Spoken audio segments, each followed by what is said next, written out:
The last Thanksgiving I attended wasn't memorable because of the food or the company. It stuck with me because it was the last time I was still part of the photo. The year after, no one said anything. No call, no explanation, just nothing. The silence came soft, like dust settling on furniture you've stopped using. At first, I told myself they probably forgot. Maybe there was a mix-up. But by the third year, I stopped asking questions I already knew the answer to. Fallon posted smiling pictures online. Her perfect tablescape, the Ardell family tradition, captions like full hearts, full table. Full table, sure, just not with me in it. I watched from a distance, the way people watch parades they're not invited to walk in. Quietly, with a tight throat and a face that learned to look unbothered. We used to have this saying at our house: don't air dirty laundry at the table. What it really meant was, bury the pain, but make it look good. The table grew bigger, more chairs were added, but somehow mine was no longer needed, and no one mentioned it, no one noticed. Except me. Then last week, my phone buzzed with a voicemail from Mom. I didn't answer. I never do on the first ring anymore. Her voice came through syrupy sweet. We'd love to have you join us this year. Everyone misses you. There was no mention of the 5 years of silence, no nod to the fact I'd been excluded without warning. That tone, gentle, warm, practiced, made my stomach turn more than it soothed. If you know my mother, you know her kindness often comes laced with terms and conditions. Her politeness is a script she's memorized to control the room without raising her voice. I sat with the voicemail for a day. Listened to it twice. I wanted to believe it. I wanted to believe that maybe things had shifted, that the years had softened something in her. But then I remembered what soft really means in our family. It means pliable, moldable, silent. Still, I called her back, told her I'd come, not for reconciliation, not for forgiveness, but for clarity. I wasn't walking in to make peace. I was walking in to see, finally, what they'd become without me. 10 minutes later, I got a text from Fallon. Just make sure she sits near the hallway, cameras ready. She'll be shamed. I read it once. Then again. It was meant for someone else, probably Mom or Corvin, but it landed in my inbox, like a dagger sent to the wrong address, but still just as sharp. My fingers went cold holding the phone.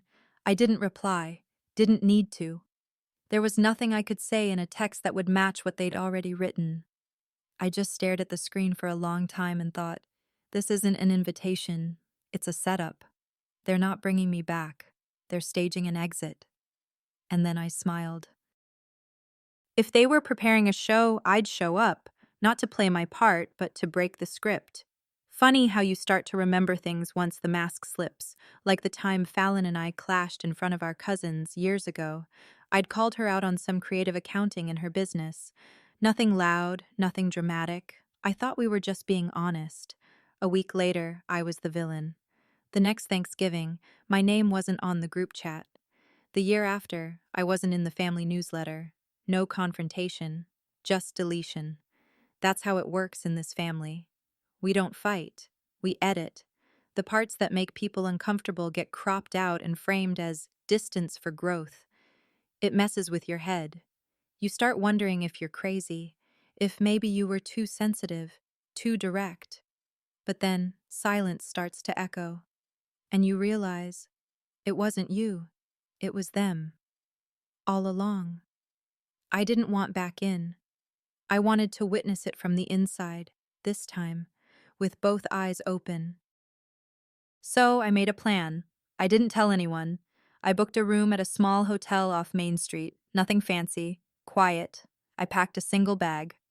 Chose a neutral dress, graceful, non-threatening, forgettable on purpose.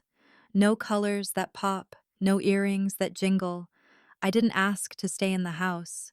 I didn't tell them what flight I was on.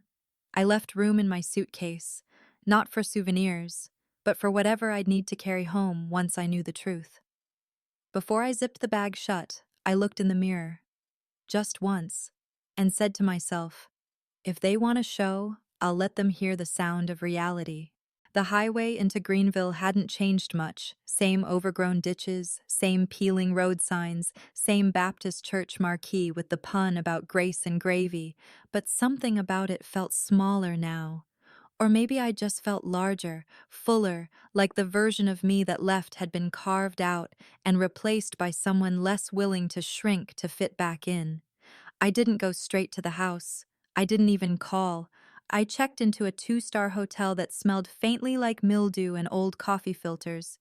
It was clean enough, quiet enough, far enough, just how I needed it. The receptionist didn't recognize me. Neither did the woman walking her dog outside the diner on Main. They nodded politely, the way small towns do, enough to keep it cordial, not enough to invite conversation. I liked it that way. Less pretending, less forced warmth. As I walked back to the hotel from a short stretch along the sidewalk, I passed a house with a porch full of early Christmas decor, plastic reindeer in formation, garland wrapped around each column. It was all too perfect, just like our family pictures. I used to be in those. Now I only ever saw them through other people's screens. I met Corvin and his wife for dinner that night.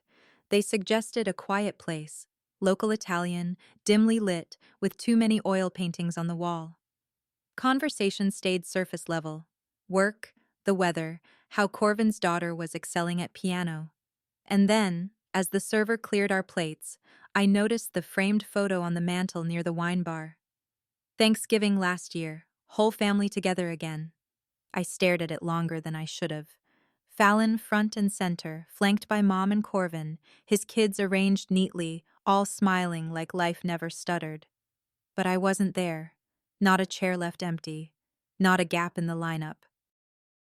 No hint someone was missing. I asked as casually as I could, "Who took that one?" Corvin shifted, cleared his throat. Fallon's team set it up. Church outreach thing. They wanted to showcase strong families for the community program. Strong families, I repeated, mostly to myself. It wasn't documentation. It was narrative control. They hadn't forgotten me. They'd replaced me. Back in the hotel room, I sat at the edge of the bed with my laptop open, fingers hovering over the keyboard. There was a time, not too long ago, when Fallon and I started something together. A community podcast for women balancing work and family. I designed the website, filed the EIN, paid the first 3 months of hosting out of my pocket. She brought the charisma. I brought the structure. I hadn't checked the site in years, but when I did, her face was everywhere, every page, every photo.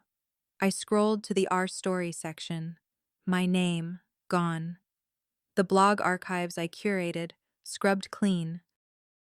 Even testimonials I'd written had been rewritten with her name credited at the bottom. I checked the source code, found the old drafts, found archived emails, found the dated proposal I had sent to her, timestamps, sign-offs, receipts, all of it. This wasn't carelessness, it was curation. They didn't just want me quiet, they wanted me erased. I didn't react, I didn't cry. I copied every file I found, downloaded every revision, archived it all onto a private drive. Let them have the spotlight. I had the blueprints. That night, I sat still in the dark. No TV, no music, just the hum of the refrigerator and the click of my thoughts rearranging. This wasn't about a holiday dinner. This wasn't about turkey or table settings. This was about authorship. I remembered a quote I read years ago. The worst kind of thief is the one who steals your narrative and tells it better. Fallon hadn't just moved on. She'd edited the past like I was a typo. This wasn't personal anymore. And it was architectural. And now that I could see it for what it was, I stopped mourning. I started mapping. How do you correct a record that everyone else already framed? Not with shouting, not with confrontation, but with precision. I looked up old seating charts, photos from previous Thanksgivings. Who sat where? Who filmed? Who took what home? I wasn't coming back to sit at their table. I was coming to watch what they did when they realized I still had the script. Thanksgiving morning felt like walking into a photograph that had been airbrushed. The house smelled like cinnamon candles and turkey brine, but beneath it was a metallic scent of performance. When I stepped through the door, every smile came at me like a cue card. Long time no see. So glad you could make it this year. Their voices bounced off the walls like echoes of strangers trying to sound familiar. I nodded, said hello, kept my tone light. Someone handed me a name tag, handwritten, the only one without a printed script. Lauren. Not my name. Fallon's laugh floated across the room, practiced and airy. That's what happens when you RSVP so late, she said, sipping coffee out of a mug that said family is everything. I slid the tag into my coat pocket without a word. A receipt of erasure. People always say, it's the thought that counts, but no one ever asks what the thought was. The dining room looked like a stage built from memory. Tablecloth pressed flat, napkins folded into swans. My place was at the far end near the hallway, just like Fallon's text had foretold. No place card waiting. Napkin folded plain. Beside me, a child balanced a tablet on the edge of the table, cartoons blaring, background noise where a conversation should have been. I offered to help in the kitchen, the old muscle memory of belonging. Mom's voice snapped back soft but sharp. You relax, dear. This isn't your responsibility anymore. A gentle shove disguised as kindness. I sat down, smoothed the fabric of my dress, and took a breath that tasted like tin. These weren't mistakes. These were stage directions. I smiled, slow, deliberate. You can't be edited out if you're the only one holding the truth. When we gathered for grace, the room dimmed as if on cue. Heads bowed. Mom's hands clasped at the head of the table. She started her speech the way pastors warm up a congregation, with small stories about gratitude. Then the credits rolled. She praised Fallon for starting the family podcast that connects us to the community. She thanked Corvin for keeping us all grounded during hard times. And when it came to me, her words were a soft brush over an erasure. And for our dear girl, she said, glancing vaguely in my direction. We're thankful she's back after her sabbatical years. You know how wild she was back then. Soft laugh. A few polite chuckles down the table. I didn't correct her. I didn't look away. I just watched the rewrite in real time, felt each word burn another chapter of my story. They weren't just telling a story without me. They were telling my story without me. I remembered a line from Joan Didion. We tell ourselves stories in order to live, but they tell mine to forget me.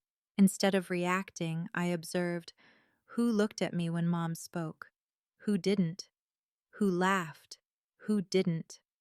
My silence wasn't surrender. It was reconnaissance. I noted how Fallon held her fork like a gavel, how Corvin's wife avoided my eyes, how Mom's hand stayed on Fallon's shoulder a beat too long. Every detail was a thread in their tapestry of make-believe. I used to think being forgotten was the worst thing. Now I know. Being rewritten while you're still breathing, that's the real violence. So I stayed quiet. Let them think I'd accepted the script. Because sometimes the loudest sound in a room is the one you haven't made yet. By mid-afternoon, the house had shifted from casual warmth to something closer to a set change. You could feel it in the air, the plates cleared, lights adjusted, chairs angled for conversation. Fallon took center stage like she'd rehearsed every step of it, which, knowing her, she had. We're starting the gratitude circle, she called out, clapping like a camp counselor. Guests gathered, forming a loose semicircle around the dining table, wine glasses in hand, smiles glued on. It felt like the beginning of a live broadcast. Everyone knew their mark. Mom stood beside Fallon, holding a framed certificate. To our dear Fallon, for her tireless dedication to family and faith. The applause came easy, followed by a small gasp as Mom presented a jewelry box. Inside was a necklace. I recognized it immediately. I bought that necklace 10 years ago for Mom's anniversary. Custom chain. her birthstone woven into the pendant. I'd spent weeks working overtime just to afford it. Now it hung from Fallon's neck, rebranded as a token of selflessness. No one looked at me. No one asked. They don't recycle stories in this family. They recycle memories and rename the author. I didn't say anything, just tucked my hands beneath the table and watched. Fallon walked past me a little later, leaned in with that polished warmth she uses for donors and pastors, and whispered, "Isn't this better than fighting?" I didn't respond, just looked at her until she turned away. Around me, a few guests nodded with polite smiles. One touched my shoulder, murmuring, "So glad you're doing better now." Lorraine's voice floated from behind the kitchen archway. "She's doing better now. I think she finally let go of all that bitterness." Bitterness? No. Bitterness is when you want to scream. This was clarity. What I carried wasn't anger, it was memory. I stepped outside, the air biting sharper than I expected. I held on to that moment like a match I wasn't ready to light yet, just tucked it into my pocket, next to the name tag they misspelled yesterday. Reverend Collins arrived not long after. He looked older, slower on his feet, but his eyes still scanned the room like he missed nothing. When he saw me, he smiled, not politely, not politically, genuinely. "You were the one who built their first podcast site, weren't you?" he said, loud enough for a few nearby guests to hear. "Never forget how hard she worked." Fallon didn't miss a beat. "Oh yes, she helped. We all contributed," she chimed in, flashing a practiced grin. I didn't correct her. I didn't have to. Reverend Collins looked at me again. Just a nod. Simple. Heavy. The kind that says, "I remember. I saw it." And that was enough. It caused a ripple. One of the guests whispered something to their spouse. Another turned and glanced my way. Not out of curiosity, out of reconsideration. Truth doesn't always need a microphone. Sometimes it just needs to echo in the right ear. Back in my hotel room that evening, I opened the black box I'd brought with me. Receipts, email chains, time-stamped drafts, screenshots. Years of erased effort, all preserved. I pulled out one item, the original invoice for the necklace Fallon now claimed as a gift from Mom. It was folded around a small card I'd written back then. "For Mom, from your quiet child." I never gave it. Didn't seem like it mattered at the time. But now it felt like the opening line of the real story. I laid everything out on the bed like puzzle pieces, not to start a fight, but to remind myself that I hadn't imagined any of it, that I wasn't invisible, that the story wasn't theirs to finish. I didn't feel angry. I felt aligned. If they've written a script, I'll let it play out, but I'll be the one who rolls the credits. The living room had turned into a game zone, pie plates balanced on armrests, a game of charades in full swing, and laughter spilling across the rug like confetti. I slipped away without a word and walked back into the dining room. It was quiet now, untouched. Everyone had moved on. The performance had paused, but the set remained. Every chair was pushed in, every plate stacked, perfectly symmetrical, except one, mine. It sat slightly askew, napkins still neatly folded, untouched, like the meal was never eaten, like the seat was never warmed. I noticed a new framed photo on the hallway wall, Thanksgiving 2023. Fallon, Mom, Corvin, kids, cousins. A perfect spread of cheer. I wasn't in it, not even in the background. They hadn't just left me out, they'd documented my absence, uploaded it already. I pulled up Fallon's social media page. There it was. Captioned, "Another beautiful Thanksgiving. So blessed." I was sitting in the next room when they took that photo. My chair was probably just cropped out. You can't be honored if they refuse to acknowledge you were even there. And maybe, just maybe, I should have stayed gone. Corvin walked in, holding a paper plate with a slice of pecan pie. He offered it like a peace treaty. I didn't take it. "You all right?" he asked, not meeting my eyes. I looked straight at him. Why didn't anyone say anything? When Mom rewrote my life like a Hallmark card in front of everyone, Why didn't you stop her? He shifted. You know how Mom is. No, I know how quiet you are. He cleared his throat, rubbed his neck. I saw the album, he said finally. I didn't know she was posting it so fast. It's not personal. It's just complicated. No, I said, calmly. It's convenient. He nodded once, slowly. Then he said something that froze me mid-thought. You could have burned it all down tonight, but you didn't. That means something. It sat heavy between us. I didn't respond, but inside I knew exactly what he meant. They know what I'm capable of. They're just betting I won't act. That bet was about to expire. I wandered toward the corner where Fallon had set up her event tech for the dinner. Laptop still open, HDMI cord trailing from the screen to the projector that now sat idle. I clicked through the folders. One was labeled Thanksgiving Highlights. Another, tucked deeper, said Intro V1 Raw. Curiosity or instinct, I opened it. Rough cuts. A compilation of family moments, speeches, charity drives, podcast clips. I saw myself in frame, leading the first community meetup, writing on the whiteboard, my handwriting, my voice introducing the platform Fallon now called hers. And then I checked the final cut. I wasn't in it, not once. She'd used my voice to launch her image, then muted it completely. I copied the raw file to my flash drive, slid it into my purse. Not to upload, not yet. Let them tell their story. Mine doesn't need polishing. Just play the uncut version. I made my way into the kitchen. It was quieter there, just the clink of dishes being rinsed and the smell of cinnamon and scorched sugar. I leaned against the sink and let my body go slack for the first time all week. Let the weight of 5 years collapse into my ribs. Maybe I was tired of fighting ghosts. Maybe disappearing again would hurt less than living this performance. I pulled out the flash drive, stared at it. What good is truth in a house that worships appearances? My thumb hovered over the delete button on my phone. Then I heard Reverend Collins' voice echo in my head. Never forget how hard she worked. That one sentence had pierced the fog. I closed my eyes, took a breath. If I disappear, they win, I whispered. Not because they beat me, but because they'll say I never tried. I slipped the drive back into my bag. Tomorrow, I wouldn't come back to sit at the table. I'd come back to flip the lights on. I returned the next morning under the excuse of picking up a forgotten box. No one questioned it. The house was quieter than the day before, only the sound of dishes clinking in the kitchen and the soft hum of someone vacuuming a distant hallway. I walked through the dining room and noticed the remnants of the feast lined up neatly on the counter.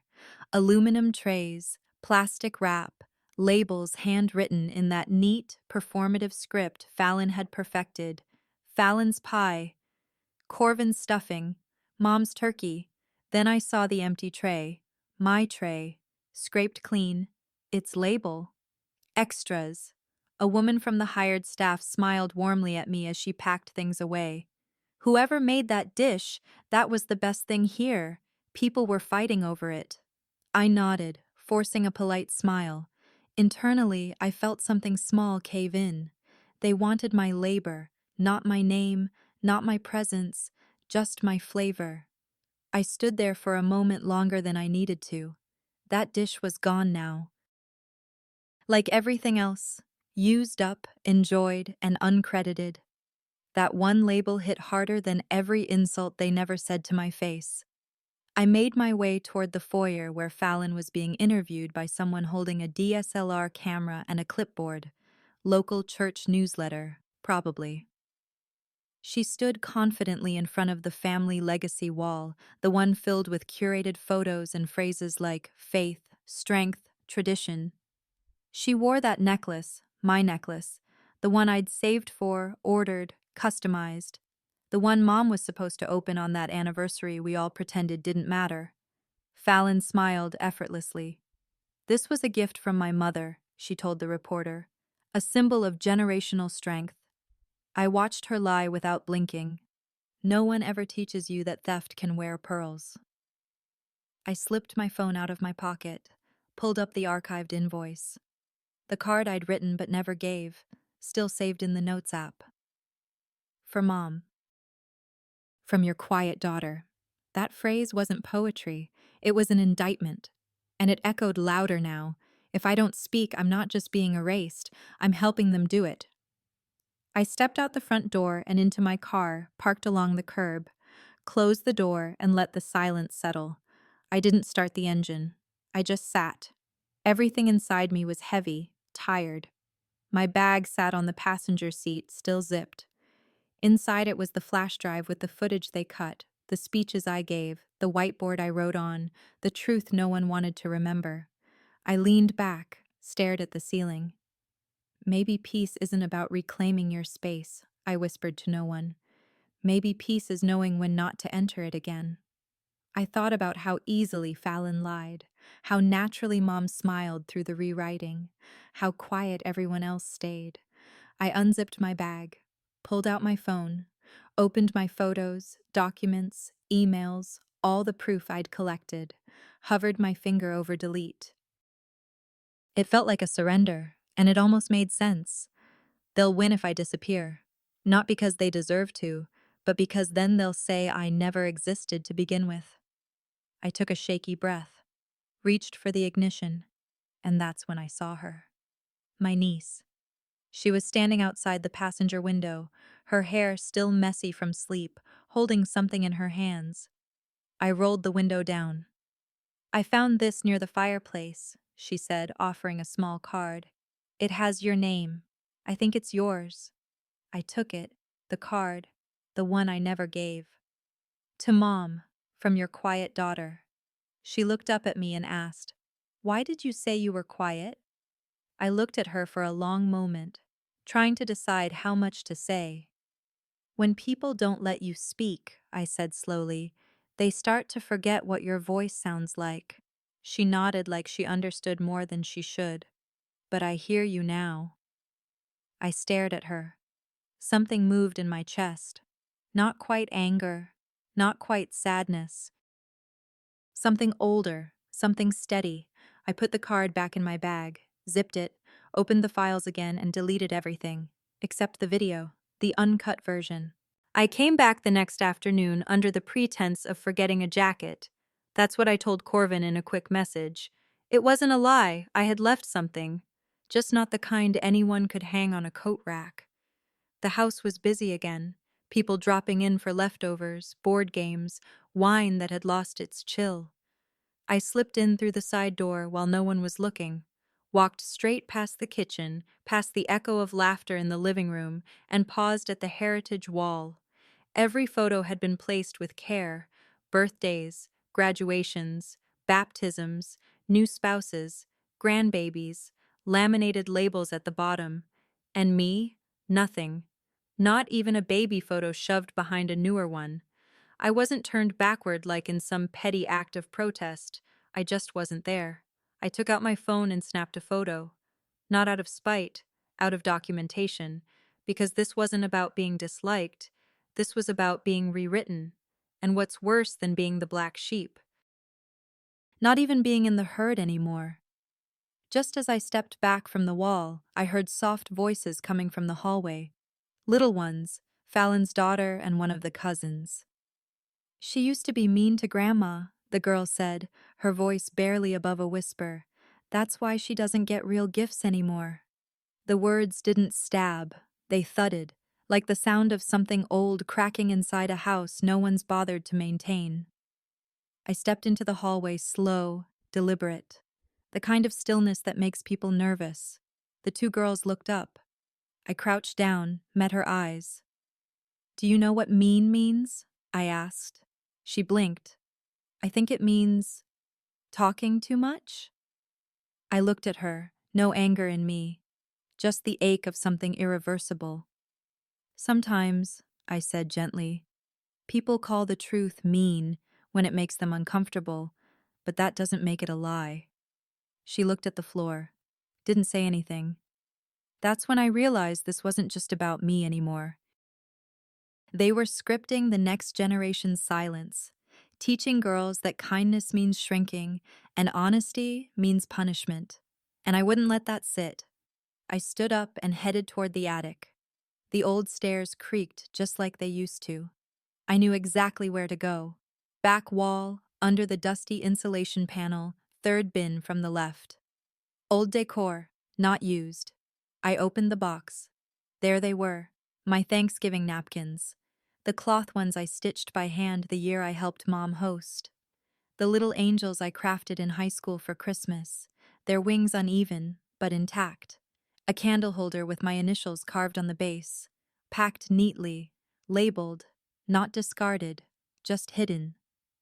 This is where they keep what they used to love, I whispered to myself, until it started talking back. I took one item. That's all I needed. A folded table runner, cream-colored. On it, stitched in the same thread I'd chosen with Mom once, "May we never forget who set the table." I closed the bin, made my way down the stairs, and walked to the dining room. People were gathering again, reheating food, uncorking cheap wine, laying out decks of cards. Fallon was laughing, just loud enough for everyone to know she was the center again. I didn't say anything. I walked over to the table, unfolded the runner, and placed it right in the center. No announcement, no explanation, just presence. A pause hit the room, subtle but sharp. Someone asked, "Did Fallon bring this back?" Fallon's face went flat. She looked at the runner like it had spoken out loud. Then Reverend Collins walked by, holding a cup of cider. His eyes scanned the fabric, then met mine. "Now that," he said, "is a classic. She made that, didn't she?" Fallon smiled too quickly. "Yes, she did." I stood still, hands behind my back, eyes steady. This wasn't a confrontation. It was a mirror. They had written a play. I brought the documentation. Sunday dinner had more guests, more smiles, more gloss, the kind of meal that looked good in photos and sounded perfect in holiday recaps. You could feel it building again, Fallon's rhythm, Mom's tone, the room shifting around their version of things. Then came the toast. One of my aunts, well-meaning and wide-eyed, lifted her glass with a smile that never fully reached her eyes. "I'm just so proud of how she's forgiven everyone and come back with grace."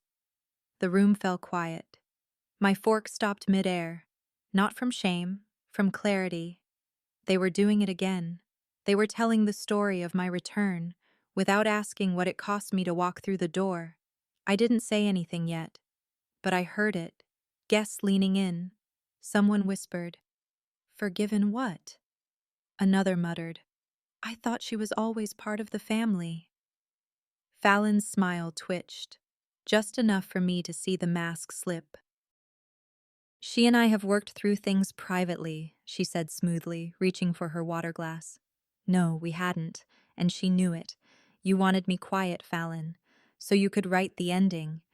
Let me show you how I edit." I stood up, calm, straight-backed, no trembling, no apology. I walked to the table near the fireplace, pulled out the folder from my purse, and set it down in the center of the tablecloth they used for big announcements. Receipts, neatly labeled, catering deposit, me, decorations and rentals, me, staff tips, me, the necklace Fallon wore in her legacy interview, me. A ripple moved through the room. Gasps. Someone dropped a fork. Fallon tried to laugh. "You're just trying to embarrass me." I looked at her and said, "No, I'm reminding you that silence isn't the same as submission." I didn't need to raise my voice. Reverend Collins stepped forward, picked up one of the documents, a contract from the podcast launch, dated, signed. My name, clear as daylight. He turned to Fallon and said, "She built this house. You just decorated it." That line didn't roar. It landed, hard. People shifted in their seats, not frantic, curious. You could see it in their faces, the quiet unraveling of a story they'd accepted too easily. Lorraine tried to reset the mood, clapping once with fake cheer. "We're all family, let's not ruin the day." I turned to her. Family doesn't mean I have to play dead to be loved. That cracked something. I felt it, like wood under pressure finally giving way. A cousin whispered, "She's right." An aunt added, "I always wondered why she wasn't in the pictures." Fallon's face froze. Not pale, not flushed, just losing grip. "This was a stunt," she snapped. "You planned this." I looked at her without blinking. "It's not a stunt if it's the truth. You just weren't supposed to get caught on tape." The tension in the room didn't explode. It shifted, from performance to witnessing, from Fallon's version to what was left when her voice stopped filling the silence. I walked to the far wall. There was a chair there, the one they didn't include in the diagram, the one they never expected to be used. I dragged it across the floor, not for drama, just for finality. Placed it between Fallon and Lorraine, reached into my bag again, unfolded the lily napkin I'd kept since Thursday, set it on my plate, and sat. No one stopped me. No one spoke. You wrote me out, I thought. I didn't shout to get back in. I just walked on stage with the script you left behind. The morning light was different, still soft, but it didn't press down like it used to. I lay in the hotel bed, staring at the ceiling, and for once I didn't feel the weight, not on my chest, not in my stomach, just stillness. 5 years ago, I left this town with that same silence in the car, but back then it felt like punishment, like shame, like erasure I didn't know how to name yet. But today, the silence was mine, earned, chosen. I sat up slowly, swung my legs over the side of the bed, and took my time packing. No rush. Every item folded, every zipper zipped with intention, as if I were sealing up more than luggage, a chapter, a version of myself. I paused before closing my bag, pulled out the folded receipt, the one for the necklace. I had held it close for days, waiting for the perfect moment. It never came. I placed it on the nightstand, not for Fallon, not to make a point, but because I didn't need it anymore. Not everything needed to end in confrontation. Some things ended in clarity. Downstairs, Corvin was waiting in the lobby, 2 coffees in hand, no camera crew, no Fallon. "Didn't expect to catch you," he said. "Didn't expect to be caught," I replied. He handed me the coffee. No words for a few moments, just shared air. "I'm sorry," he said, and I could tell he meant it. For not speaking up sooner, for pretending I didn't see. "You saw," I said quietly. "You all did." "I know, but you made it impossible not to see anymore." He looked down, then added, "Fallon's spiraling, but she'll spin it. She always does." I nodded. "I didn't come to change her. I came to stop erasing myself." He pulled a small envelope from his coat pocket and handed it to me. "I thought you'd want proof this time." Inside was a photo, black and white. Me, sitting at the table, one hand on the lily-fold napkin I'd brought back, no one else in frame, just me. But there. It wasn't forgiveness, not yet, but it was recognition. Healing doesn't need applause, it just needs acknowledgement. On my way out of town, I took the long route, past the church, past the field where I used to catch fireflies as a kid, and finally, to the cemetery. It was quiet, no one else around. I stood in front of my grandmother's grave, the only woman who ever looked me in the eye and said, "You were always meant to be more." I laid the table runner across the top of her headstone, the one that still bore our last name in faded script. The runner read, "May we never forget who set the table." I whispered, "You were the first person who saw me. I hope I made it count." And I meant it. I thought of all the women in our family, strong ones, smart ones, folded into roles that fit the room instead of the truth. Repurposed, sanitized, decorated, then buried under silence. I didn't just come back for me. I came back for all of us. I left behind the napkin, tucked it under the table runner like an offering. Not surrender. Legacy. The drive out of town was slow. I didn't turn the radio on. I wanted to hear the road, the hum of moving forward. There's a quote by Maya Angelou I once wrote in a journal and never dared to read out loud until now. There is no greater agony than bearing an untold story inside you. But now, my story isn't untold. It was never about revenge. It was about returning to myself. My family may never apologize. Fallon may never stop branding herself in other people's light. But I've said what I needed to say. And that makes all the difference. I'm not angry. I'm just done making myself small enough to fit into spaces that never made room. I didn't break the house. I just stopped holding up its walls.